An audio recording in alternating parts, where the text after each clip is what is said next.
નકે પીર નતની તમે વો નમન લાગો છો, નકે પીર નતની તમે વો નમન લાગો છો, મારા મનગમત સાતીરની રાધા જેવા લાગો છો. મિત્રો, તમે વિડીયો જોયો?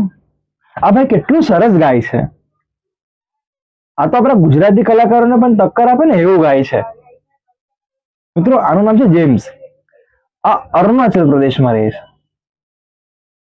ગાય તો બહુ સરસ છે, પણ જ્યારે તમારી કોમેન્ટ વાંચો ને ત્યારે એના અંદર એને કોઈ મોમોસ કહે છે, કોઈ ચાઇનીઝ કહે છે, કોઈ મંચુરિયન કહે છે, કોઈ નેપાળી કહે છે.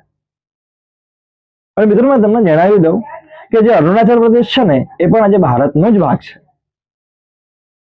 એ મૂળ અરુણાચલ પ્રદેશના છે, હમણાં ગુજરાતમાં વ્યવસાયના કામથી આવ્યા છે, વસે છે, હમણાં ગુજરાતમાં રહે છે. મિત્રો, આ કહેવાની જરૂર કેમ પડી એ તમને જણાવું. 9 ડિસેમ્બરે દહેરાદૂનમાં એક વાક્ય ઘટ્યો, જેમાં 2 નોર્થ ઇસ્ટ ભાઈ બજારમાં ફરતા હતા દહેરાદૂનમાં, અને ત્યારે ત્યાં અસામાજિક તત્વો, આપણે જેને લુખ્ખા તત્વો બી કહીએ કે આપણે કોઈ બી સંજ્ઞા આપી શકીએ, એમના દ્વારા એમને મોમોઝ, ચાઇનીઝ, નેપાલીઝ આવા જ નામથી એમને ચીડાવવામાં આવ્યા, એમને ઉશ્કેરવામાં આવ્યા. ત્યારે ભાઈએ ખાલી એટલું જ કીધું કે ભાઈ, અમે ભારતીય છે, તમે અમને આ બધા નામથી નહીં બોલાવો. એમાં તો આ અસામાજિક તત્વોનો લોકોનો એટલો બધો ઈગો હર્ટ થઈ ગયો, એટલો બધો એમનો ગુસ્સો આવી ગયો કે વાત મારામારી સુધી પહોંચી અને ડાયરેક્ટ એ ભાઈનું મર્ડર કરવાઈ દીધું. એ 9 ડિસેમ્બરથી 26 ડિસેમ્બર સુધી હોસ્પિટલમાં રહ્યા. એ 26 ડિસેમ્બરે છેવટે એમનું દેહાંત થયું. એમનું નામ છે એન્જલ ચકમા. એમની બહુ જ બેરહેમી રીતે હત્યા કરવામાં આવી. મિત્રો, આટલી બેરહેમી રીતે કેમ કરવામાં આવી? એમનો ફેસ અલગ હતો એટલે, દેખાવડે થોડા અલગ હતા એટલે, એમની ભાષા અલગ હતી એટલે.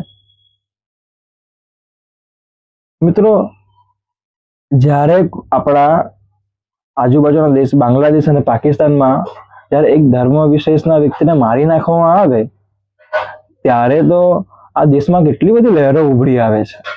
લોકો રસ્તા પર ઉતરી આવે છે, લોકો પૂતળા બાળે છે, લોકો આંદોલનો કરે છે, કલેક્ટર કચેરીઓ ભરાઈ જાય છે, લોકો અપીલ કરે છે કે આવું નહીં થવું જોઈએ. પણ જ્યારે આપણા ભારત દેશના અંદર જ અગર કોઈને પ્રદેશવાદના કારણે મારી નાખવામાં આવે, એ પર્સન થોડો અલગ દેખાય છે, એની ભાષા અલગ છે, એના માટે એને મારી નાખવામાં આવે, ત્યારે કેમ કોઈ દેખાતું નથી? ત્યારે ક્યાં જાય છે આ બધા સંગઠનો? મિત્રો, આપણા ગુજરાતીમાં તો કહેવત છે, 12 ગામે બોલી બદલાય. તો આ દેશ તો કેટલો મોટો છે, આમાં કેટલી બોલીઓ, કેટલી ભાષાઓ, કેટલા પ્રકારના લોકો, કેટલા અલગ અલગ દેખાવડાઓ લોકો, કેટલીક અલગ અલગ ભાષા, સંસ્કૃતિઓ જોવા મળે છે. મિત્રો, એક સમયે ભારતને આખા વિશ્વને વસુધૈવ કુટુંબકમની વ્યાખ્યા આપી. આપણો દેશ એ વિવિધતામાં એકતાનો દેશ છે. આખો વિશ્વ આપણને એના માટે જ આપણો ગુણગાન કરે છે. પણ શું આપણે એ બધી વ્યાખ્યા ભૂલી ગયા? શું આપણો આજનો જે જુવાન છે કે આપણી આજની જે પેઢી છે બધું વિસરાઈ ચાલ્યું અને બધાને ભૂલાઈ ચાલ્યું? મિત્રો, આ બહુ અયોગ્ય છે.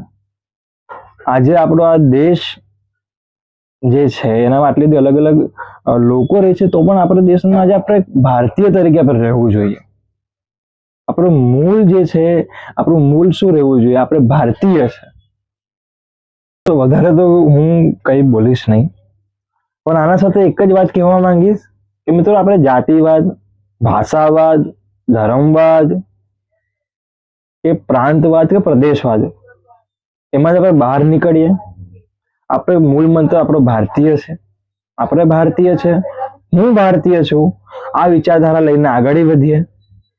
તેમજ જે એન્જલ ચકમા છે એની આત્માને ભગવાન શાંતિ આપે, એમના પરિવારને દુઃખ સહન કરવાની તાકાત આપે, અને આ દેશના ન્યાયતંત્રને અને આ દેશની સરકારને મારી એટલી જ અપીલ છે કે જે આ લુખ્ખા તત્વો છે, જે આ અસામાજિક તત્વો છે, એમને કડકથી કડક કાર્યવાહી કરવામાં આવે, એમને કડકથી કડક સજા આપવામાં આવે અને એક મિસાલ કાયમ કરવામાં આવે, જેનાથી આગાડી જતા આ જે લુખ્ખા તત્વો છે, આ જે અસામાજિક તત્વો છે, એ આવું કોઈ કૃત્ય કરવા પહેલા હજારો વખત વિચારે અને આ ભારતના આપણા જે લોકો છે એને પણ હવે પાછો વિચાર આવે કે આપણે ભારતીય છે, હું ભારતીય છું, એમને વિચાર આવે, મારા બધા ભાઈ બંધુઓ બધા ભારતીય છે, એના મગજમાં ફિટ થઈ જાય. જય Hind, johar. I am me, trying to fit in as an Indian citizen. I can't pardon your ignorance for thinking I'm an immigrant. I live by the border, the left side. Of course you judge me by my face, so it clearly makes you a racist. Arunachal, Assam, Manipur, Mizoram, Meghalaya, Tripura, Sikkim and Nagaland. This is the Northeast, seven sisters of this land. We belong right here, not China or Japan. No. Living better, but you feel